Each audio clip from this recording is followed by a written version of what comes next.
উপজেলার ভোট বর্জনে ভোটারদের উৎসাহিত করতে দু একদিনের মধ্যেই কর্মসূচি ঘোষণা করতে যাচ্ছে বিএনপি। দলটির নেতাদের দাবি, জাতীয় নির্বাচনের মতো স্থানীয় এই নির্বাচনেও বিরত থাকবে ভোটাররা। এই জন্য জেলা উপজেলা পর্যায়ে ভোট বর্জনে লিফলেট বিতরণ ও গণসংযোগ কর্মসূচি নিয়ে মাঠে থাকবে বিএনপি। এই বিষয় নিয়ে আরো কথা বলতে আমাদের সাথে সরাসরি যুক্ত হয়েছেন বিএনপির সাংগঠনিক সম্পাদক শামা ওবায়েদ। আপনাকে স্বাগত। শামা ওবায়েদ, আমাকে শুনতে পাচ্ছেন কিনা? হ্যাঁ, শুনতে পাচ্ছি। জি, আপনাদের নতুন কর্মসূচি বা ক্যাম্পেইনের কথা আমরা শুনছিলাম প্রতিবেদনে, যেখানে আপনারা লিফলেট বিতরণ করে জনগণকে আসন্ন যেই উপজেলা নির্বাচন আছে সেখানে ভোটাররা যাতে না যায় নিরুৎসাহিত করার কথা বলছিলেন। লিফলেট বিতরণ বা এই ধরনের গণসংযোগ কর্মসূচি দিয়ে ভোটারদের কতটুকু কাছে যাওয়া যাবে মনে করছেন? ধন্যবাদ আপনাকে। দেখুন, এই সরকার বর্তমান অনির্বাচিত বিনা ভোটের সরকার ইতিমধ্যে নির্বাচন ব্যবস্থাটাকে একটি প্রহসনে পরিণত করেছে। তো নির্বাচন ব্যবস্থা যেহেতু ধ্বংস হয়েছে, উপজেলা নির্বাচন বা যে কোনো লোকাল নির্বাচন কিন্তু এই তথাকথিত নির্বাচন ব্যবস্থার বাইরে নয়। সুতরাং আমরা 7ই জানুয়ারির যে ডামি ইলেকশন আমরা দেখেছি, সংসদ নির্বাচন, সেই নির্বাচনের আগে কিন্তু বিএনপি জনগণের কাছে গিয়েছে। তার আগে 2 বছর আমরা শান্তিপূর্ণ আন্দোলন করেছি, মুভমেন্ট করেছি গণতন্ত্র রক্ষার্থে, নির্দলীয় সরকারের দাবিতে। আমাদের বহু প্রাণ আমরা হারিয়েছি, তারপরে কিন্তু আমরা শান্তিপূর্ণভাবে লিফলেট বিতরণ করেছি। এবং সেই লিফলেট বিতরণ যখন করেছি, আমরা জনগণের কাছে যখন গিয়েছি, আমরা দেখেছি যে জনগণের নির্বাচনের প্রতি কোনো আগ্রহ নেই। এবং আনফরচুনেটলি, দুর্ভাগ্যবশত গত 17 বছরে আওয়ামী লীগ এটা খুবই সুপরিকল্পিতভাবে এই নির্বাচন ব্যবস্থাটাকে ধ্বংস করতে পেরেছে। আহ, ভোটারদেরকে নির্বাচন ব্যবস্থা থেকে, নির্বাচন থেকে দূরে রাখতে তারা সক্ষম হয়েছে। কারণ নির্বাচনে যারা ভোট দেয় তাদের ভোট কিন্তু তারা মনে করে যে যারা তাদের ভোটটা ঠিক মতো কাউন্ট হচ্ছে না, গণনা হচ্ছে না। সুতরাং ইভেন আমরা দেখেছি যারা আওয়ামী লীগের সাপোর্টার, যারা নৌকায় ভোট দেয়, তাদেরও এখন ভোট দেওয়ার খুব একটা ইচ্ছা নাই। আহ, বাড়ির থেকে বেরিয়ে 5 টাকা, 10 টাকা, 20 টাকা খরচ করে ভোট কেন্দ্রে গিয়ে ভোটটা দেওয়ার ইচ্ছা তাদেরও নাই, কারণ তারা মনে করে যে সবগুলো ভোটের রেজাল্টই প্রি ডিসাইডেড, আগে এখানে ছোট্ট থেকেই দুটি প্রশ্ন হয়ে করতে আছে। চাই। জি, 7ই নির্বাচনের আগে আপনি যেমনটি বলছিলেন যে আপনারা জনগণের কাছে যাওয়ার চেষ্টা করেছেন, ভোট থেকে বিরত থাকবার জন্য তাদেরকে আহ্বান জানিয়েছেন। এই ধরনের লিফলেট কর্মসূচি আমরা তখনও দেখেছিলাম। সেই কর্মসূচিতে কতটা সফল হতে পেরেছিলেন? কারণ আমরা তো দেখলাম যে নির্বাচন হয়ে গেল এবং সরকারও নতুন গঠন হলো। এবারও আবার আরেকটি নির্বাচনকে সামনে রেখে আপনারা নতুন করে ক্যাম্পেইন করছেন। কিছু নতুনত্ব বা নতুনভাবে যাবার কোনো পরিকল্পনা করছেন কিনা নিজেদের দাবিগুলো আদায়ের ক্ষেত্রে? আপনার প্রথম প্রশ্নের উত্তর হচ্ছে যে আমরা শতভাগ সফল হয়েছিলাম লিফলেট বিতরণের কর্মসূচিতে। কারণ জনগণ 7 তারিখের নির্বাচনে এই এই সরকারের তল্পিবাহক নির্বাচন কমিশন যে যত পার্সেন্টেজের কথাই বলুক না কেন, আমরা সশরীরে দেখেছি ভোটের দিন 7 তারিখ সকাল 8টা থেকে বিকাল 4টা পর্যন্ত মানে 6 থেকে 7% বেশি ভোট পড়ে নাই। তো সুতরাং মানুষ ভোট কেন্দ্রে যায় নাই, একই লাইন বারবার ঘুরিয়ে ফিরিয়ে একই লোকজনকে দাঁড়া করিয়ে রেখেছে, তারা চেষ্টা করেছে, কিন্তু ভোট মানুষ দিতে যায় নাই। সুতরাং আহ এই লিফলেট কর্মসূচিটা সফল হয়েছে এবং ভোটাররা এই 7 তারিখে ভোট প্রত্যাখ্যান করে শুধু এই সরকারের, এই আওয়ামী লীগ সরকারকে প্রত্যাখ্যান করে নাই, এই আওয়ামী লীগ সরকারের সমগ্র নির্বাচন ব্যবস্থাকে তারা জি, প্রত্যাখ্যান কিন্তু করেছে। স্থানীয় এবং সরকার একইভাবে নির্বাচনগুলো কিন্তু নিয়ে দেখি আমরা বরাবরই যে অন্যরকম একটি জমজমাট ভাব থাকে আমাদের দেশের।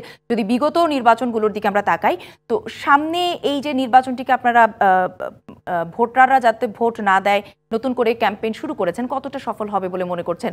আরো একটি ব্যাপার, উপজেলা নির্বাচন আপনারা তো আনুষ্ঠানিকভাবে অংশগ্রহণ করছেন না, কিন্তু আমাদের মাঠের রিপোর্ট যতটা বলে 30 জনেরও বেশি পদ পদবি আছে, এমন অনেকে কিন্তু নির্বাচনে অংশ নিচ্ছে।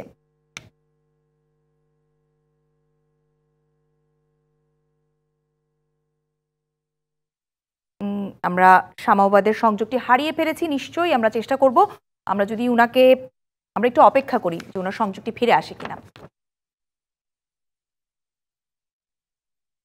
সামাওবাদ, আমাকে শুনতে পাচ্ছেন? জি, জি, জি, শুনতে পাচ্ছি জি। স্যার। আপনাদের অনেকেই উপজেলা নির্বাচনে অংশ নিচ্ছে দলীয় সিদ্ধান্তের বাইরে, যে তাদের ব্যাপারে কি বলবেন? প্রথম কথা, আপনার এই তথ্যটা হয়তো খুব একটা সঠিক নয়। আমাদের অনেকেই যাচ্ছে না। যাদের কিছু হয়তো যাচ্ছে যারা পদধারী আছে, বা অনেকে যাচ্ছে যারা যাদের কোনো পদ নেই। তো সুতরাং যারা, যদি কেউ যেও থাকে বিভিন্ন ধাপে নির্বাচনের বা ইচ্ছা থাকে, তারাও দলের বিভিন্ন লেভেল থেকে তাদের সাথে কথা বলা হচ্ছে, এবং সাংগঠনিক ভাবেও তাদের সাথে কথা বলা হচ্ছে। তারা কিন্তু অনেকেই পিছিয়ে আসছে। এবং যারা ভোট গ্রহণ, তারপরেও যারা ভোটে অংশগ্রহণ করতে চায় বা ভোটে অংশগ্রহণ করবে, তাদের ব্যাপারে দল সাংগঠনিকভাবে একটি সিদ্ধান্ত তো অবশ্যই নেবে। কিন্তু আমরা যেটা দেখছি, আমি সাংগঠনিক সম্পাদক হিসেবে যেরকম দেখছি, আমার ফরিদপুর বিভাগ খুব একটি কিন্তু আমাদের নির্বাচনে এমন কোনো লোক যে ইন্টারেস্টেড আমাদের দলের র্যাঙ্ক এন্ড ফাইলে আছে, এরকম কিন্তু আমরা দেখতে পাচ্ছি না। অবশ্যই আমাদের উপযুক্ত ক্যান্ডিডেট তো সারা দেশে বিএনপির বহু আছে, যারা সুষ্ঠু ভোট হলে জিতবে। কিন্তু বর্তমানে আমরা ভোটাররা এবং ক্যান্ডিডেটরা উভয়ই এটা স্বীকার করছে যে এই সরকারের অধীনে যেহেতু সুষ্ঠু ভোট হয় না, উপজেলাও কিন্তু এই পার্লামেন্টের নির্বাচনের মতোই আরেকটি প্রহসনের নির্বাচন হবে, যেখানে আহ, এই নির্বাচন কমিশনই রায় দিবে, এবং এই সরকারের ইচ্ছাতেই সব ইচ্ছারই প্রতিফলন ঘটবে। তো সুতরাং সেটা কিন্তু ভোটাররা বুঝতে পারছে। সুতরাং আপনার দ্বিতীয় প্রশ্নের উত্তর, যে উপজেলায় আমরা লিফলেট বিতরণ করলে সেটার কি প্রভাব পড়বে, জি। আমরা মনে করি যে আমরা লিফলেট বিতরণ সুষ্ঠুভাবে করলে, দাঁড়ে দাঁড়ে গেলে, জনগণ ইতিমধ্যেই বলছে যে এটা হচ্ছে যেরকম 7 তারিখ হয়েছিল আওয়ামী লীগ ডামি ইলেকশন, সেটা উপজেলা নির্বাচনও একই ব্যাপারে প্রতিফলন ঘটবে। আমি আপনাকে একটি উদাহরণ দিতে চাই। বিগত দিনে যখন বিএনপি উপজেলা নির্বাচনে, সিটি কর্পোরেশন নির্বাচনে অংশগ্রহণ করেছিল, আগে তো করেছিল, জি। তখন আমরা কি দেখেছি, যে বিএনপি যেসব প্রার্থীরা জয়লাভ করেছিল, তাদেরকে কোনো না কোনো ভাবে মিথ্যা মামলায় ফাঁসিয়ে জেলে দেওয়া হয়েছে, তাদের তাদের সিটটা কেড়ে নেওয়া হয়েছে, তাদেরকে তাদের দায়িত্ব পালন করতে দেওয়া হয় নাই, এবং প্রত্যেকের ব্যাপারে সেটা সত্য। বিগত দিনে আমরা সেটাই দেখেছি। সুতরাং আহ এই সরকার তাদের নিজেদের একেবারে আজ্ঞাবহ লোকজন ছাড়া কাউকেই কিন্তু কোনো গুরুত্বপূর্ণ জায়গায় সংসদে অথবা উপজেলায় দেখতে চায় না। সুতরাং ওইভাবেই তারা নির্বাচনটি করবে। জি, তারপরও এই প্রশ্নটি আমরা অতীতে আগে করেছি, আবারও করছি। যেহেতু ভোট একজন মানুষের সাংবিধানিক অধিকার, কেউ যদি স্বেচ্ছায় দিতে চায়, সেখানে তাকে আসলে বিমুখ করা বা তাকে ডিসকারেজ করা, এটি আসলে কতটা গণতান্ত্রিক চর্চার ভোট বলবেন? সকলের হ্যাঁ, আপনি একেবারেই কারেক্ট। ভোট সাংবিধানিক অধিকার, সেই সাংবিধানিক অধিকারটাই তো বর্তমানে এই ফ্যাসিবাদী সরকার কেড়ে নিয়েছে। এই সাংবিধানিক অধিকার থেকে আমরা কাউকে বঞ্চিত করতে চাই না।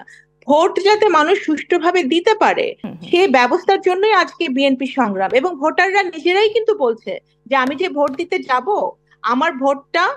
আমার জায়গা মতো পড়বে কিনা সে ব্যাপারে আমার সন্দেহ আছে। ভোটাররাই বলছে। জি। তো সুতরাং এখানে এখানে সাংবিধানিক অধিকার রক্ষার্থে কিন্তু বিএনপি জি, সংগ্রামটি আমরা চলছে। আপনাদের মেসেজ পরিষ্কারভাবে পেয়েছি। অনেক অনেক ধন্যবাদ আমাদের সঙ্গে যুক্ত হওয়ার জন্য এবং আপনাদের নতুন এই পরিকল্পনাগুলো তুলে ধরবার জন্য। ধন্যবাদ। ধন্যবাদ।